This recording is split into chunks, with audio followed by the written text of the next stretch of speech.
Vivian, welcome to WEAA Two-Way Talk. Thank you so much for having me. And you definitely said my last name right, so no worries. Right.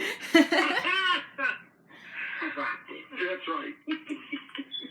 Yes. So we're excited to have you here. Could you tell us a little bit about the organization and how it's helping young people with educational and economic leadership? Mm-hmm.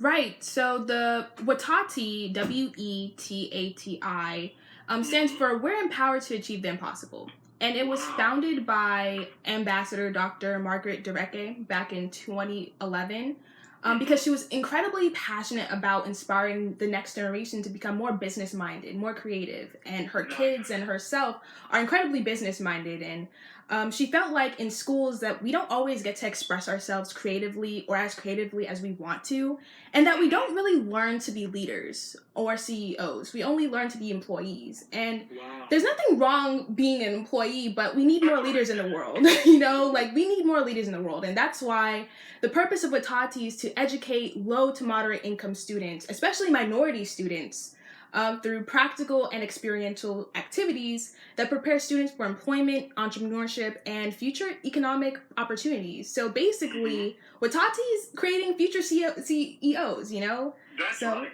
right.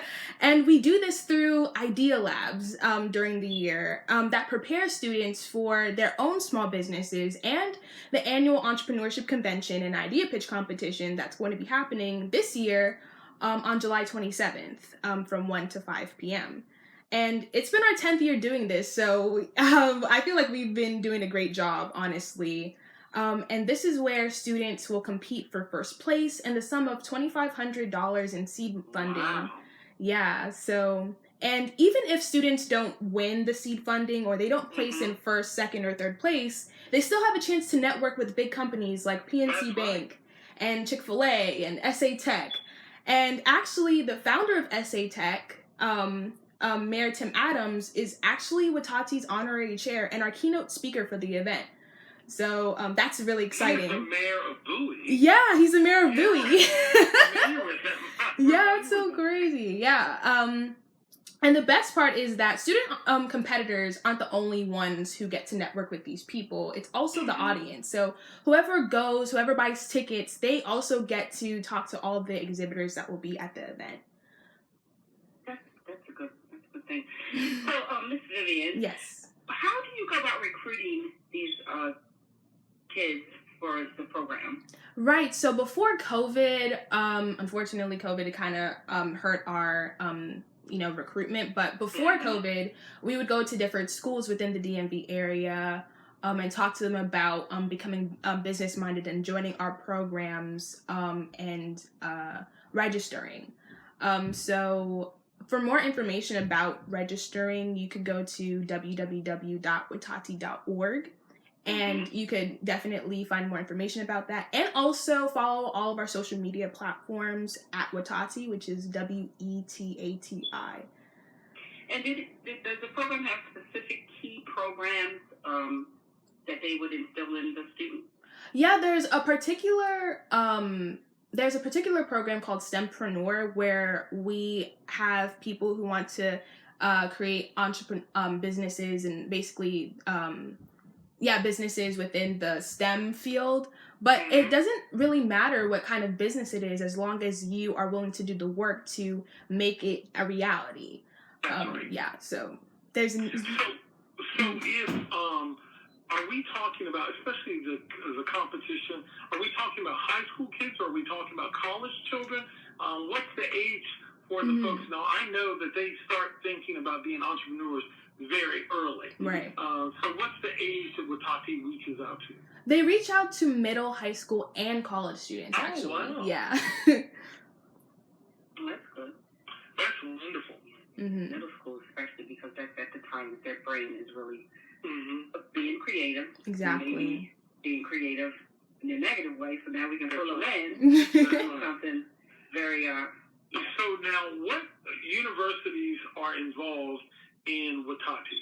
Is it University of Maryland? Do HBCUs participate? How wide of a reach does this program reach to? Yeah, so again, WETATi reaches out to all schools in the DMV area. Particularly, WETATi is based in the Nimburu Cultural Center within UMD, so we do a lot of work there. But definitely, we don't discriminate as to which schools we work with. We've worked with Morgan State, we worked with different universities before, so yeah. Can you give us a success story? Yeah, I actually can. We have our 2020 winner, Malcolm Woodbury. He still works with WETATi.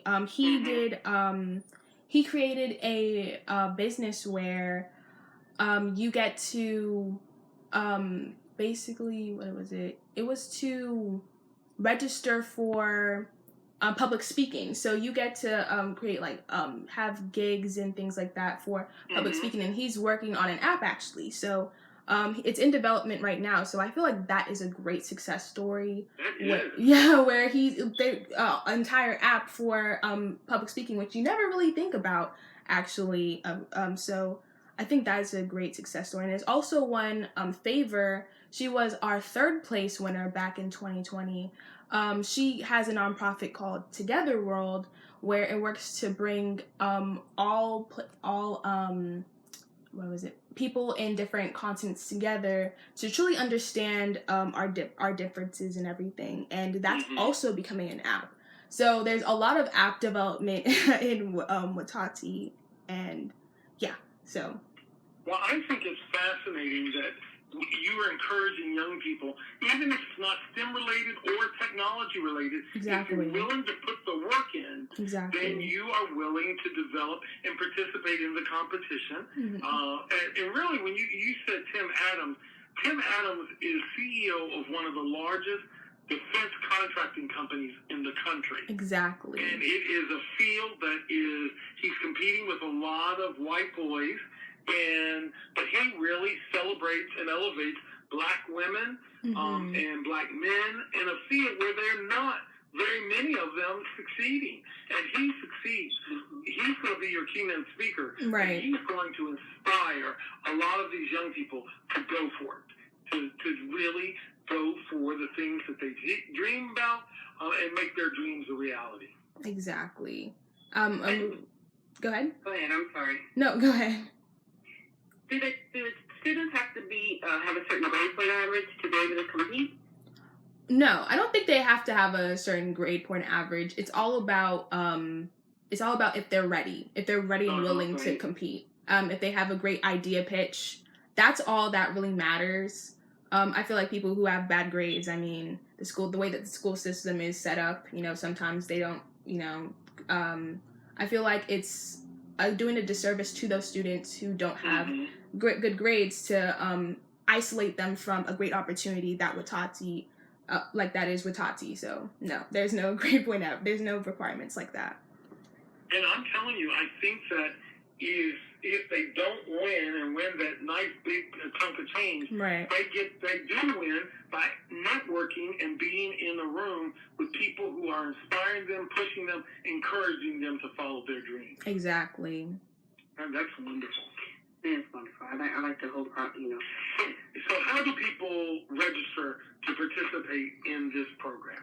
Yes, so for more information like how to get tickets or even supporting WETATi's cause, just go to www.wetati.org/convention, and also follow us on @WETATi, which is WETATI, on all social media platforms, on Instagram, TikTok, Facebook, everywhere. Well, good luck to you. I hope that hundreds of thousands of people will register. Give Tim Adams my best. And good luck to you and all the young people who are going to be participating. Definitely. Thank you so much. Thanks for coming. Thank you.